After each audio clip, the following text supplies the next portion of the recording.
The SEALs had already accepted their fate. Pinned against the cliffs, ammunition running dry, every ridge above them crawling with enemy fire. Their final radio message was short, almost quiet. "We're surrounded. If anyone hears this, tell our families we fought." In the command tent, miles away, no one moved. Everyone knew the truth. No aircraft could survive the gauntlet of missiles and machine guns waiting inside that valley. Drones had failed. Helicopters wouldn't last a minute. And so the room fell silent, resigned to the inevitable. But not everyone was ready to surrender. She didn't ask for permission. She didn't wait for backup. She simply looked at the map, tightened the straps of her flight suit, and walked toward the hangar. Because one female pilot believed there was still a way to turn the tide. You're watching The Storyscape, where hidden legends come alive. And before this story unfolds, I want to hear from you. Drop a comment and tell me, where in the world are you watching from? Every story is stronger when we know who's gathered around the fire with us. The last radio message from Bravo Team wasn't loud. It wasn't even defiant. It was the kind of voice men use when they already know the answer, but they speak anyway because duty demands it. "Command, this is Bravo 6. We are surrounded. Ammo nearly gone. High ground lost. Do not attempt extraction. If you're hearing this, tell our families we fought." Static swallowed the rest. In the operations tent, miles away, the green glow of monitors flickered across tired faces. The maps were already marked in thick red circles, the terrain analysis littered with arrows that all pointed to the same grim conclusion. There was no in and no way out.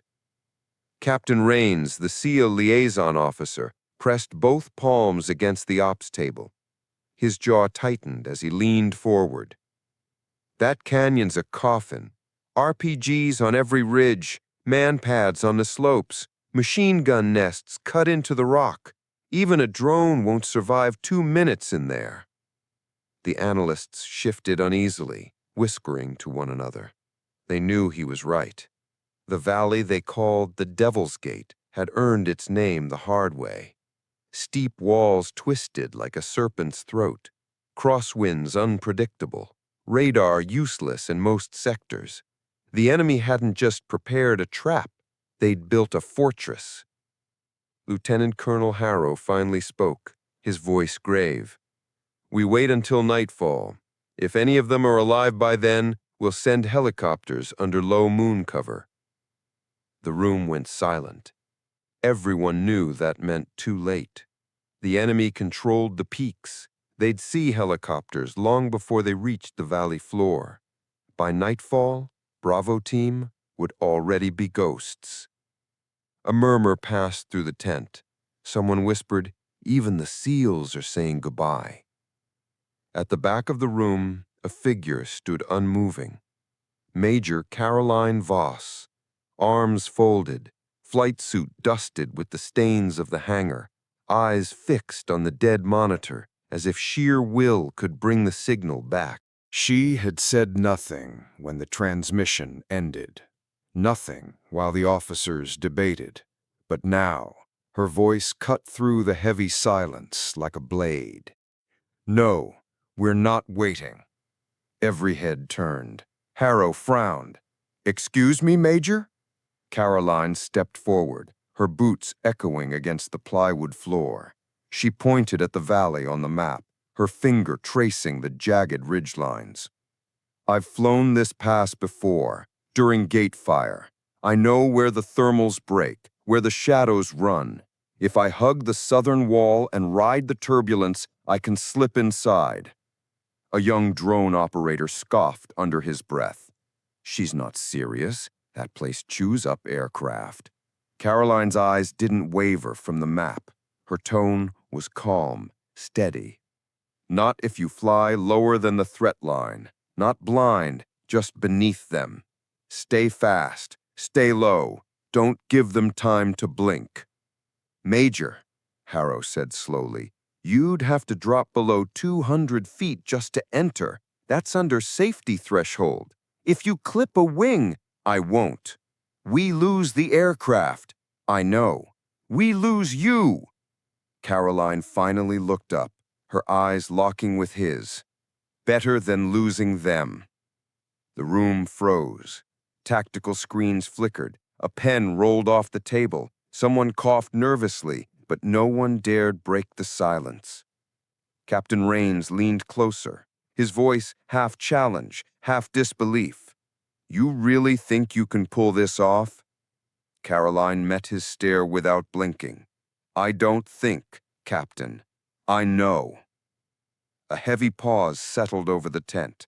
For the first time since Bravo Team's last words, there was something other than despair hanging in the air.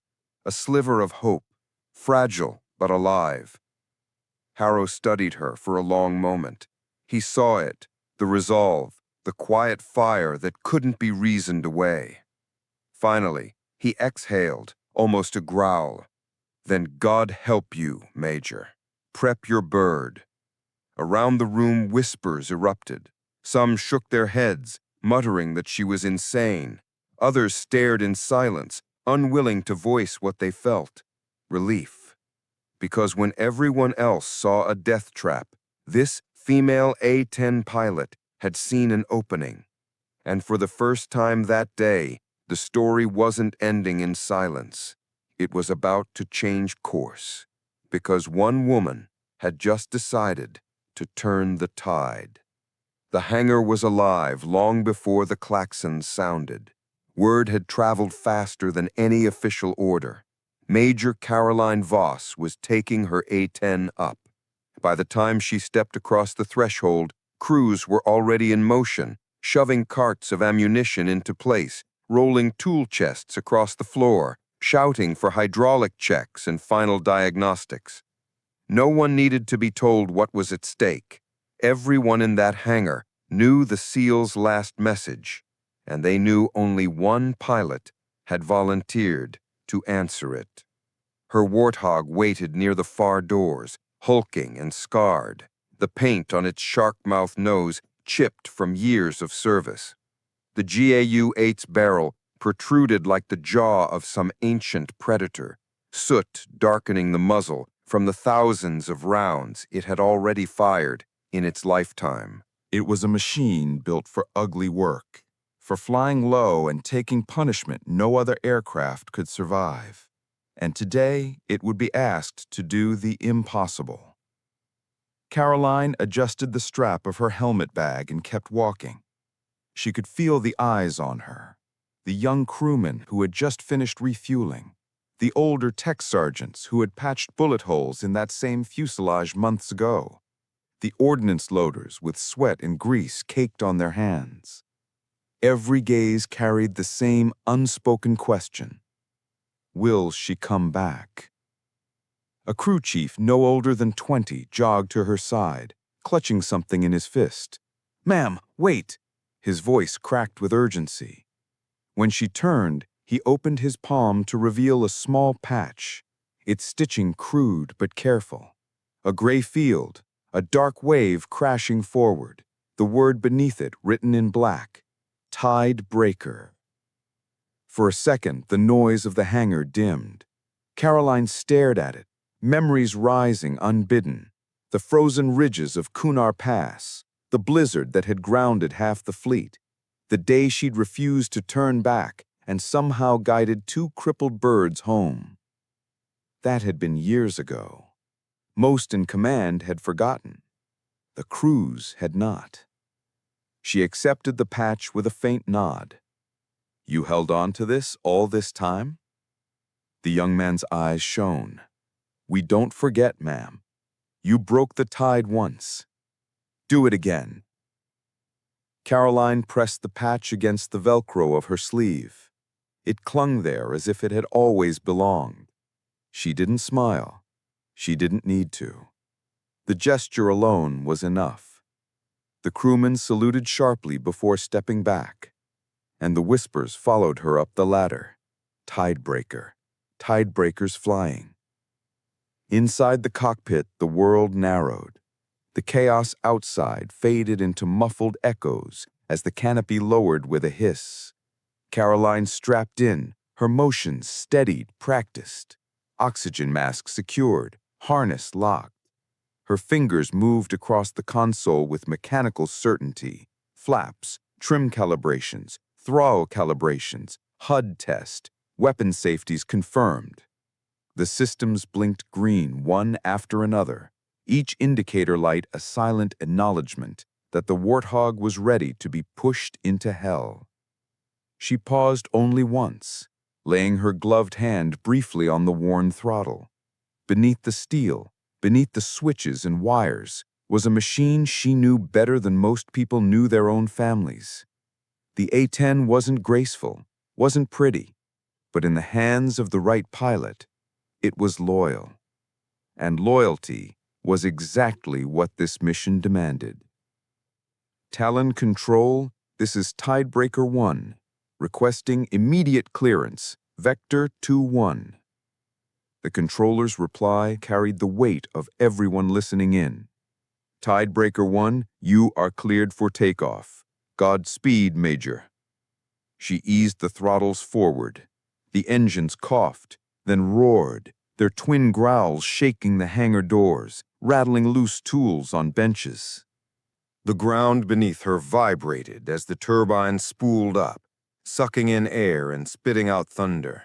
Dust spiraled in furious vortices around the landing gear. On the taxiway, crews stood in lines, helmets tucked beneath their arms, watching in silence. They didn't cheer, they didn't wave, they simply stood, bearing witness, as though they understood they were watching history take shape. Caroline advanced the throttles further, and the Warthog lurched into motion. Tires squealed against the concrete, then gripped hard, rolling faster with each passing second.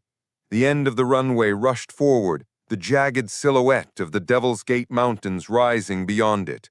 At 140 knots, she pulled gently, and the nose lifted from the earth. The A-10 climbed, its engines howling, shadows racing beneath its wings as it soared into the reddening sky. Below, a young technician whispered, "There she goes, into the place no one comes back from." An older mechanic beside him shook his head slowly. If anyone can, it's her. Inside the cockpit, she didn't hear them. Her eyes were already locked on the horizon, on the serrated black teeth of the valley that had swallowed so many before. Every instinct told her what command had already declared. It was suicide. But instinct had never stopped her. She didn't fly for the odds. She flew for the 12 men whose last words still echoed in her mind. She steadied her hand on the throttle and whispered only for herself, "Let's turn the tide." The Warthog banked east, wings catching the last light of the sun. The airfield dwindled behind her. Ahead, the Devil's Gate waited, silent, patient, deadly. But for the first time since Bravo 6's last message, the outcome was no longer certain, because a female A-10 pilot was coming to meet it head-on. The mountains rose ahead like jagged teeth, their shadows stretching long and black across the desert floor. The locals called the place the Devil's Gate for a reason. Pilots who had tried to enter its narrow throat never came out the other side. Helicopters had vanished there. Drones had been swatted from the sky. And now, somewhere inside that labyrinth of stone, 12 Navy SEALs clung to life. Caroline lowered her altitude, the altimeter ticking down like a heartbeat. 500 feet, 400, 300. The Warthog rattled as turbulence grabbed at its wings. Dust rose from the desert beneath her, swirling in the wake of her engines. She could almost feel the canyon resisting, daring her to continue. Inside the cockpit, the world shrank. No chatter from command, no voices from the tower, just a steady hum of turbines and the growing roar of wind funneling between the cliffs. At 250 feet, warning tones chirped angrily. Too low, too dangerous. She flicked the alarm off without hesitation. This wasn't about safety. It was about survival. Someone else's. Bravo 6's last transmission replayed in her memory, not as words, but as a weight pressing against her chest. "Tell our families we fought." She gritted her teeth and pressed the stick forward. 200 feet, 180, 150. The mountains closed around her like prison bars. Thermal slammed against the fuselage, invisible fists that shoved the aircraft sideways. Caroline countered instantly, trimming with her left hand, throttle steady in her right. She had flown enough valleys to know the language of wind, when to fight it, when to ride it. Now she rode. The Warthog groaned, but it held. Her HUD blinked. Heat signatures appeared on the ridgelines, at least a dozen. Enemy fighters moving into position, RPG slung across shoulders, man-portable missiles already tracking the southern approach. They hadn't seen her yet. She was too low, hidden beneath their arcs. But they would. Caroline exhaled once, steadying her breathing. Low-altitude flying was dangerous enough. Doing it under fire was suicide. But she hadn't come to hover. She had come to strike. With her left hand, she flipped the safety cover and armed the GAU-8A Avenger. 30 millimeters of tungsten fury spun to life beneath her, its hum vibrating through the cockpit. The weapon wasn't just powerful. In the hands of the right pilot, it was surgical. "All right," she whispered. "Let's wake them up." She throttled forward and banked hard right. The Warthog dove lower, hugging the southern wall of the canyon. Her left wingtip passed within 20 feet of stone. At this altitude, she didn't fly by instruments. She flew by feel, every nerve tuned to the shifting air. The ridge opened. Muzzle flashes erupted above. The enemy had seen her now, too late to scatter, too shocked to aim. Caroline squeezed the trigger. The Avenger barked. The sound was not just noise. It was a physical force, a rolling thunder that shook the canyon walls. Tracer rounds ripped into the cliffs, chewing through sandbags and concrete nests. RPG teams vanished in bursts of fire and dust. A bunker collapsed in on itself, smoke boiling upward like a storm cloud. "Splash North Ridge," she muttered into the mic, though she knew command might not even hear her down here.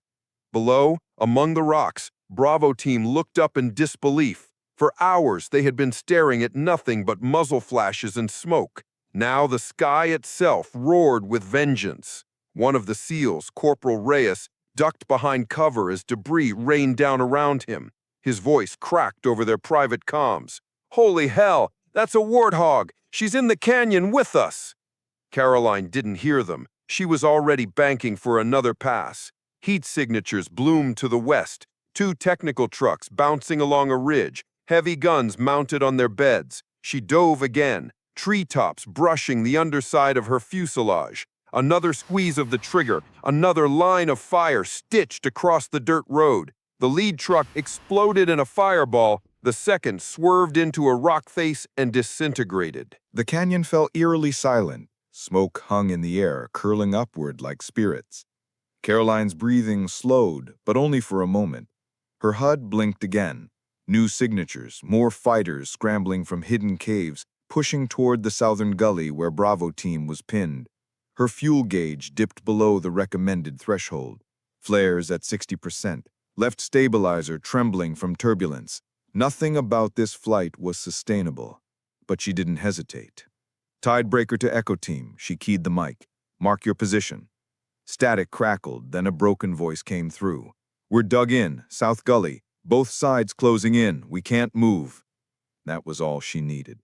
She banked left, rolled almost 90 degrees, and dropped into the gully itself. Dust exploded around her as the Warthog's belly skimmed barely above the rocks. Fighters scrambled along the ridge, shouldering RPGs, their faces flashing in her canopy glass for only seconds before the Avenger spoke again. The cannon's thunder drowned everything. Stones shattered, ridges crumbled, silhouettes of enemy fighters vanished in cascades of dirt and fire.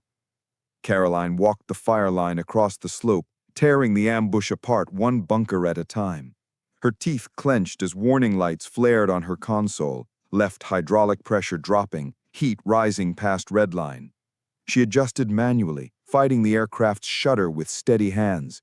One mistake here, one fraction of a second off, and she'd join the wreckage littering the canyon floor.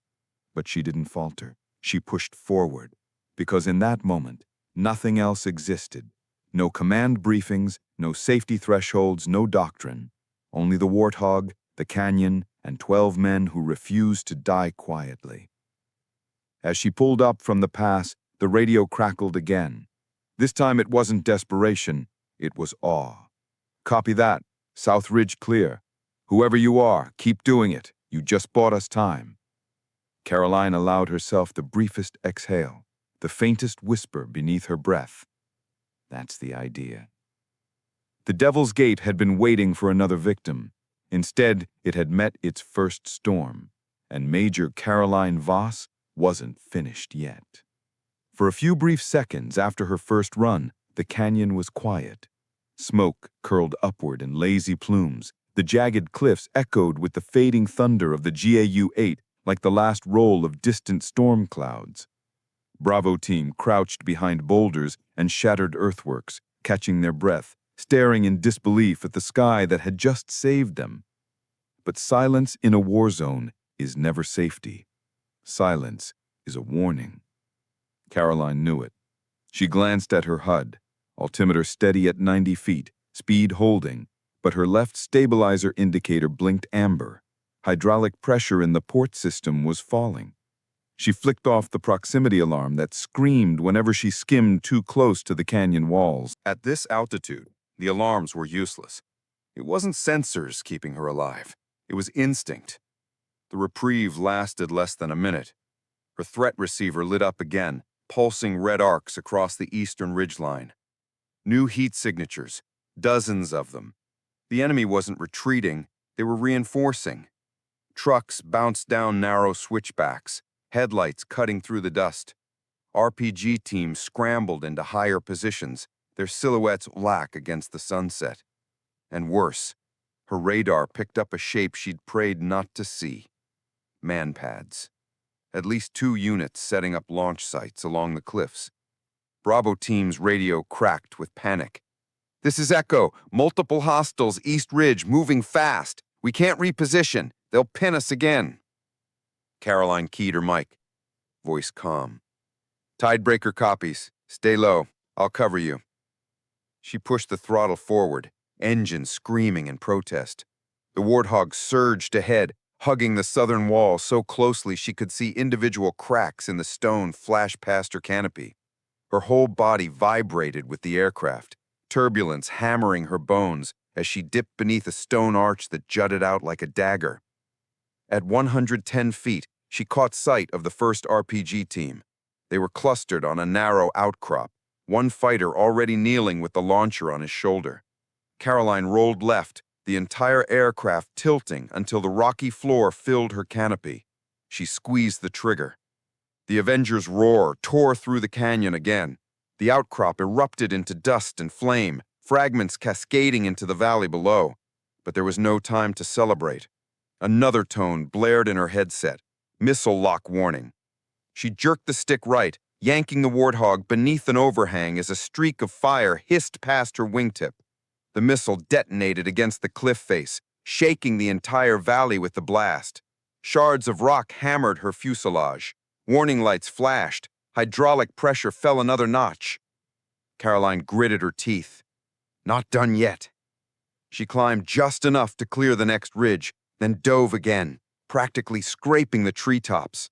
Ahead, 2 technical trucks roared along a dirt track, heavy machine guns mounted on their beds. She lined up, squeezed the trigger, and stitched a line of fire across the trail. The lead truck exploded, a wheel spiraling high into the air before vanishing into the smoke. The second swerved, skidding into a boulder and disintegrating in sparks and flame. "East Ridge Technicals destroyed," she reported, though she doubted anyone topside could hear her. Bravo team could. Their comms crackled with new life. "You've cleared our flank. We're moving south." But Caroline's relief was short-lived. A second missile warning shrieked in her headset.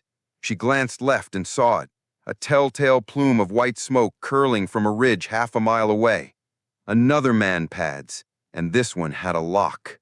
Her flare counter read 58%. Not enough for a prolonged engagement. She slammed the throttle forward, dove hard, and released a burst of flares.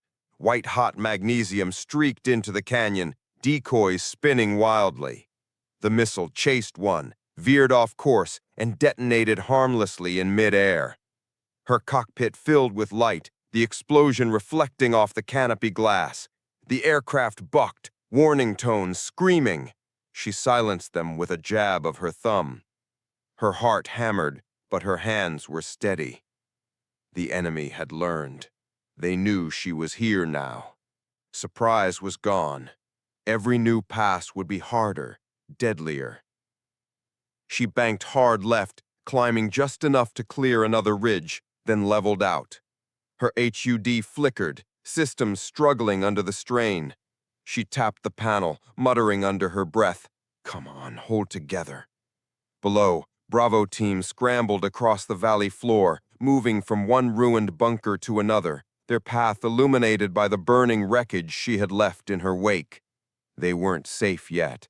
The extraction zone was still miles away, and the enemy was not finished.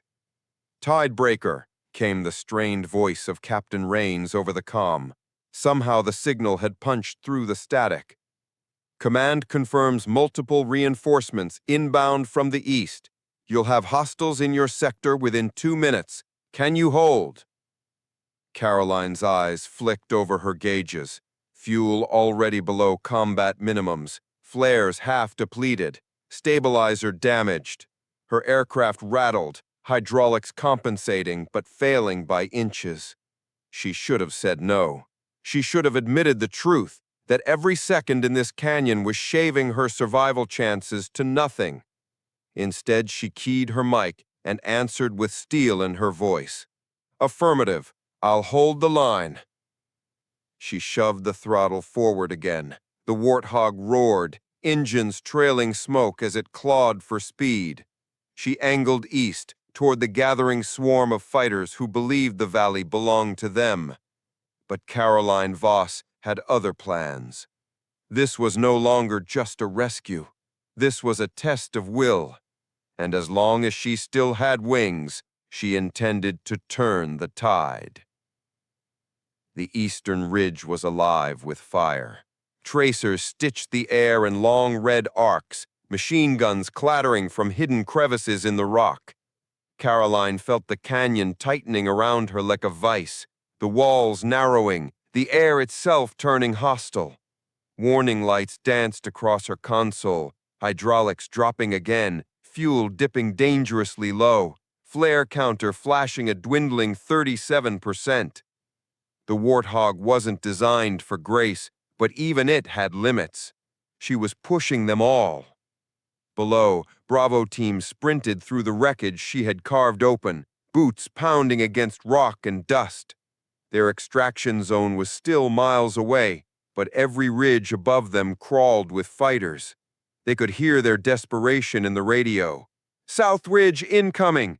RPG teams in position! 2, maybe 3 launchers! We're exposed!" Caroline banked hard, skimming so low her wingtip nearly brushed the treetops. Sweat stung her eyes, her harness digging into her shoulders as G-forces slammed her against the seat. Her mind calculated faster than any onboard system. Altitude, crosswinds, trajectories. She knew if those RPGs fired, Bravo team would be wiped out in seconds.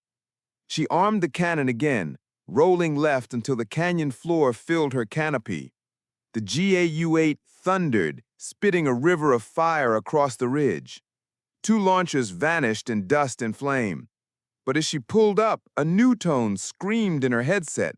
Shrill, urgent, merciless. Missile lock. Her eyes darted to the left ridge. There it was, a manpad team. 1 fighter kneeling with the launcher already ignited, a streak of white smoke rising like a spear toward the sky. Caroline's flare count blinked. 22%. Not enough. She could drop every last one and still not shake the lock at this altitude. Her stomach twisted. Logic said pull out, climb, retreat to open air. But retreat meant leaving Bravo team naked in the kill zone. And retreat wasn't why she had taken off. She made her choice in a heartbeat. Instead of pulling away, she dove straight at the launch site. The Warthog screamed as gravity yanked it downward. The cliffs blurred past so close she could see cracks in the stone, paint-chipped graffiti left by soldiers decades ago. Trees whipped by in green streaks. The missile streaked upward, hunting her heat signature, but she was already too low, too close. The lock faltered, then broke. She lined up the ridge in her sights, heart hammering. 1 squeeze of the trigger, and the Avenger roared again, tearing the launch team apart before they even realized what had happened. Shards of metal and stone ripped into the air. The missile, robbed of its target, veered off and detonated harmlessly against the canyon wall. Blast rocked her Warthog, sparks flashing along her left wing. Warning tones shrieked as the stabilizer shuddered violently. She wrestled the stick, muscles straining, every nerve alight with pain. For a terrifying second, the aircraft threatened to roll, nose tipping toward the rocks. She forced it back, jaw clenched, every tendon in her arm screaming. The Warthog leveled, barely. Smoke trailed from its left engine, and the hydraulic pressure dropped into the red, but it still flew. Tidebreaker, you just flew straight into a missile team. Captain Rain's voice broke through the comms, equal parts awe and disbelief. You're insane. Caroline's breath came ragged, but her voice was steady. Not insane, necessary. The SEAL's comms erupted with shouts of relief. Ridge clear, we're moving, 30 seconds from the LZ. But the fight wasn't over. Her radar blinked again, 3 more signatures cresting the eastern slope, enemy fighters scrambling to take the high ground before the Chinooks could arrive. Her ammunition counter told her she had maybe 1 solid burst left. 1 chance. She banked right, the Warthog groaning in protest. The control stick fought her every inch, hydraulics bleeding out, the aircraft rattling like a dying beast. Her HUD flickered, then died completely, leaving her with nothing but instinct and memory. The fighters were in position, silhouetted against the sinking sun, RPGs raised, barrels glinting. Caroline lined up, her breath slowing, her world narrowing to a single tunnel. She squeezed the trigger. The Avenger answered with a final brutal chorus. 30mm rounds tore through the ridge, detonating ammunition caches, shredding bunkers, scattering silhouettes into dust and fire. The entire slope collapsed in a rain of stone and smoke. Her cannon clicked empty. The drum was spent. She pulled up, engines coughing, the Warthog rattling so violently she thought the wings might shear off. Her warning lights flared in a chorus of red. Fuel critical, hydraulics gone, stabilizer failing. Every alarm told her the same thing. This should be the end. But below, Bravo team burst into the extraction zone, a flat stretch of stone marked with smoke grenades. The heavy thump of Chinook motors filled the canyon, their massive forms descending through the chaos. Dust and debris spiraled in cyclones as the Chinooks flared for landing. The SEALs dove for the open ramps, bullets snapping at their heels. Caroline circled overhead, her aircraft groaning with every turn, daring any survivor to fire on the extraction. A rocket streaked upward from the northern ridge, a last desperate shot. She saw it, knew she had nothing left to counter. No flares, no ammo, no time. So she did the only thing left. She nosed down and flew between the missile and its target. The jet wash from her engine slammed the rocket off course, spinning it wildly into open air before it exploded harmlessly. The blast lit her canopy, rattling the Warthog with another shock wave. But the Chinooks were safe. The SEALs were aboard. Stormbreaker, Tidebreaker, whatever you call yourself, you just intercepted a missile with your damn plane. Caroline didn't answer. She was too busy holding her crippled aircraft together, hands steady even as sweat dripped into her eyes, even as the Warthog shook like it was coming apart bolt by bolt. But deep inside, beneath the exhaustion and the alarms, she knew the tide had turned. The Chinooks lifted heavy into the night sky, their massive blades thundering as they carried Bravo Team away from the Devil's Gate. Dust and smoke boiled beneath them, curling around the valley walls like ghosts reluctant to leave. For the SEALs inside, each rotation of those rotors meant one thing. They were alive. They had been surrounded, cut off, given up for dead. And yet here they were, battered but breathing, because one A-10 pilot had refused to let the canyon claim them. Caroline circled overhead, her aircraft trembling with every pass. The Warthog was not flying so much as staggering, its left engine coughing smoke, hydraulic fluid spraying across the fuselage, warning lights glowing in angry constellations across her console. She trimmed manually, hands steady despite the shaking stick. Her cannon was empty, her flare pods drained. The fuel gauge blinked a desperate warning. Minutes left. But she didn't peel off. Not until the Chinooks cleared the canyon's edge. Not until she was certain Bravo Team was beyond reach of the enemy. Only then did she ease the throttle, turning her battered jet toward home. The flight back was a blur of alarms and silence. Every mile felt stolen, borrowed from a machine that should no longer be airborne. Caroline's body ached, her head pounding from the strain of G-forces and adrenaline. But her focus never wavered. She had promised to hold the line. She would not break until her wheels touched the ground. When the base finally appeared on the horizon, floodlights blazing across the runway, she exhaled a breath she hadn't realized she was holding. Yet the hardest part was still ahead. Landing a crippled Warthog was its own battle. She lowered the landing gear. A groan reverberated through the aircraft as the right wheel locked into place. The left wheel hesitated, then slammed down with a shudder that rattled her teeth. She eased the throttle back, adjusting for the drag. The stabilizer shook violently as she descended, the stick heavy in her hands. Tidebreaker 1, tower copies. You're trailing smoke. Confirm your status? The controller's voice cracked with tension. Caroline keyed the mic, her voice calm despite the chaos around her. Tower, Tidebreaker 1, hydraulics failing, fuel critical, landing gear partial. I'll need the strip clear. Copy that. Emergency strip ready, fire crews in position. Godspeed, Major. She aligned with the runway, the light stretching before her like a path home. At 80 feet, the aircraft bucked, the left engine coughing violently. She fought the stick, trimming manually, muscles screaming with the effort. The Warthog hit the runway hard, tires screeching, sparks spitting from the undercarriage as metal scraped concrete. She fought to keep it straight, rudder sluggish, brakes unresponsive.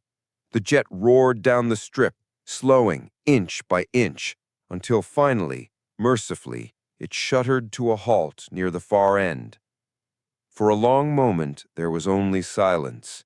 The engines whined, then coughed, then died. Steam rose from the fuselage, curling in the floodlights. The canopy hissed open. Caroline climbed out slowly, helmet in one hand, her flight suit stained with sweat and hydraulic fluid. She gripped the ladder rail tightly, her body threatening collapse, but she forced herself to stand tall once her boots hit the ground. Fire crews froze mid-step. Medics hovered, unsure if they should rush forward or simply stare. She looked like a woman who had flown through the gates of hell and returned carrying its smoke. Her eyes were raw with exhaustion, her breaths shallow, but beneath it all was something else. Calm. The kind of calm that comes only after doing the impossible. The ground crew swarmed the aircraft, their voices hushed as they surveyed the damage. One mechanic pulled off his headset, shaking his head in disbelief. She shouldn't be here. This plane shouldn't even be standing. In the command tent, the debrief began immediately. Colonel Harrow stood stiffly as the Pentagon liaison appeared on a secure feed, his voice cold and clipped. She ignored standing orders. She risked a critical asset. That canyon was off limits for a reason. Harrow's jaw tightened, and she saved 12 operators who would have died without her. The liaison didn't blink. I'm not disputing the outcome. I'm disputing the method. Caroline sat quietly at the edge of the room, still in her torn flight suit, listening without reaction. She didn't need to defend herself. The evidence spoke louder than any argument. Altitude logs showing dives below 100 feet, combat footage recording missile intercepts, reports from Bravo team themselves. And those SEALs needed no paperwork. They had submitted nothing formal. Their survival was their report. Their silence was their thanks. Outside the chain of command, the story spread like wildfire. A helmet cam clip from one of the SEALs leaked within hours. Grainy footage of an A-10 screaming between canyons, cannon blazing, tracer fire lighting the canyon like a thunderstorm. The caption beneath it read, "One pilot turned the tide." It went viral. Forums lit up. News anchors debated the risk versus the result. Cadets in flight schools whispered her call sign with awe. Ground crews passed the patch design from base to base. And before long, the name Tidebreaker was no longer just a patch on her sleeve. It was legend. Officially, she was grounded for review. Unofficially, her name was added to a new roster, Advanced Tactical Instructors. The Air Force had realized something they couldn't put in a manual. Sometimes, doctrine needed to be rewritten by the few willing to fly lower than the rest. Caroline accepted the role under one condition: no simulators, real terrain, real pressure, real flying. She trained the next generation not to be reckless, but to be ready. Ready to listen to the wind, to trust instinct when systems failed, to know that altitude wasn't always safety. Sometimes it was distance. Years later, during a lecture at the academy, a cadet raised her hand. "Major Voss, what made you dive so low that day? Everyone said it couldn't be done." Caroline looked out the window for a long moment, the sky beyond as quiet as memory. Then she answered, her voice calm, the same tone she had carried into the Devil's Gate. They were surrounded. Someone had to turn the tide. And she did.